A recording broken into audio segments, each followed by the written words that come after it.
अचलपूर तालुक्यामध्ये ग्रामीण भागातील 3 प्राथमिक आरोग्य केंद्रांमध्ये वृत्त येईस्तोवर एकूण 71 कोरोना बाधितांची संख्या झालेली असून 28 त्यामध्ये सक्रिय बाधित होते। गुरुवारी पथरोट आरोग्य केंद्रांतर्गत उपकेंद्र परसापूरमधील टवलारच्या 27 वर्षीय पुरुषाचा अकोला येथे उपचारादरम्यान मृत्यू झाल्याने एकूण स्थानिक आरोग्य केंद्रांतर्गत 3 कोरोनाचे बळी असून अचलपूर तालुक्यातील ग्रामीण भागातील बळी गेलेल्यांची संख्या ही 4 झालेली आहे।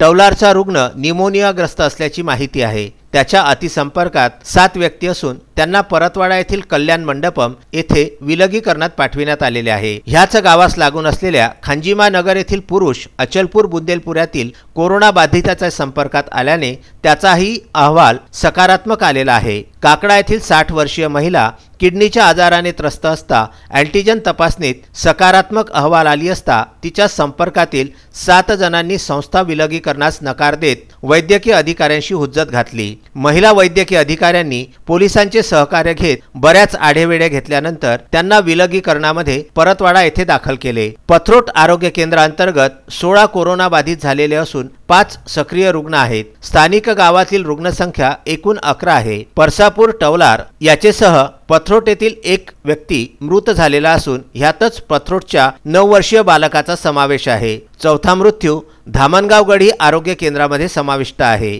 टवलार येथे आरोग्य सेवक निलेश दुबुर्डे, आरोग्य सेविका तनुजा धिकार, आशा स्वयंसेविका पंधरे चऱ्हाटे यांनी अतिसंपर्कात असलेल्यांना विलगीकरणात पाठवले तर सामान्य 15 संपर्कात असलेल्यांची तपासणी करून त्यांना गृह विलगीकरणात ठेवलेले आहे। प्रशासनाकडून बाधित रुग्णांचा निवास व परिसर प्रतिबंधित करण्यात आलेला असून निर्जंतुकीकरणाकरिता फवारणी करण्यात आलेली आहे। एससीएन न्यूज नेटवर्क परतवाडा आणि विदर्भ न्यूज अमरावती करिता पंकज साबू यांच्यासह नितेश दुबे यांचा हा वृत्तांत।